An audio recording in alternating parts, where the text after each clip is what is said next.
بسم اللہ الرحمن الرحیم۔ عالمی سیاست اب اس وقت ایک ایسے نازک موڑ پر ہے جہاں ایک طرف اسلام آباد میں ہونے والے مذاکرات کی کامیابی کی امید ہے تو دوسری طرف مشرق وسطیٰ میں جنگ کے بادل اب بھی منڈلا رہے ہیں۔ ایران اور امریکہ کے درمیان کشیدگی اب صرف ان دو ملکوں کا مسئلہ نہیں رہی، بلکہ روس، چین اور ترکی جیسے بڑے کھلاڑی بھی اس کھیل میں کود پڑے ہیں۔ صورتحال پل پل بدل رہی ہے اور اگلے 2 ہفتے عالمی معیشت اور امن کے لیے فیصلہ کن ثابت ہونے والے ہیں۔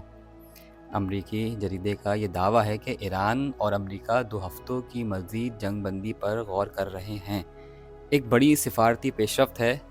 اس کا مطلب یہ ہے کہ اسلام آباد میں ہونے والی بات چیت اب کچھ ایسے نکات پہ سامنے آنے والی ہے جن پر دونوں فریقین مزید سوچ بچار کرنا چاہتے ہیں۔ یہ 2 ہفتے دراصل خاموشی سے پہلے کا طوفان بھی ہو سکتے ہیں اور کسی بڑے امن معاہدے کی بنیاد بھی۔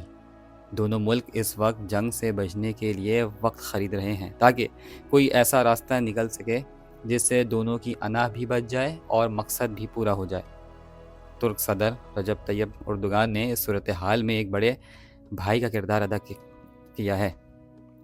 دونوں ممالک کو خبردار کیا ہے کہ بند مٹھیوں کے ساتھ مذاکرات نہیں ہو سکتے۔ ان کا اشارہ اس ضد کی طرف ہے جو ایران اور امریکہ نے اپنا رکھی ہے۔ اردوغان جانتے ہیں کہ اگر یہ مذاکرات ناکام ہوئے تو پورا خطہ آگ کی لپیٹ میں آ جائے گا۔ جن کی یہ اپیل عالمی برادری کے اس دباؤ کو ظاہر کرتی ہے جو وہ تہران اور واشنگٹن پر ڈال رہے ہیں کہ وہ لچک دکھائیں اور اس آخری موقع کو ضائع نہ ہونے دیں۔ جب امریکہ ایران کو گھیرنے کی کوشش کر رہا ہے تو روس نے اس کا توڑ نکال لیا ہے۔ روس نے چین کو توانائی کی فراہمی کی پیشکش کر دی ہے تاکہ جنگ کی صورت میں چین کی ضرورتیں پوری رہیں۔ یہ ایک بہت بڑی اسٹریٹجک چال ہے جو امریکہ کے لیے خطرے کی گھنٹی ہے۔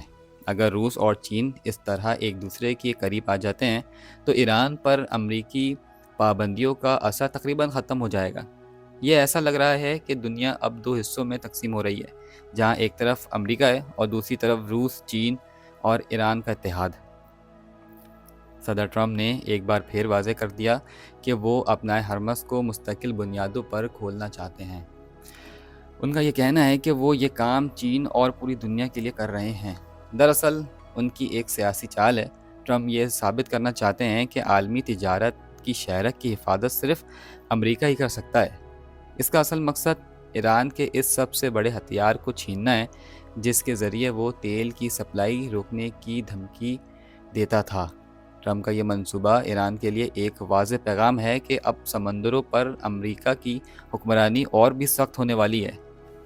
اب جہاں ترکی صلح کی بات کر رہا ہے وہیں روس اور چین اپنا الگ بلاک بنا رہے ہیں اور ٹرمپ سمندروں پر قبضہ جمانے کی تیاری میں ہیں۔ اب سب کی نظریں ان 2 ہفتوں پر ہیں کہ کیا وقت امن لائے گا یا کسی بڑے ٹکراؤ کی بنیاد بنے گا۔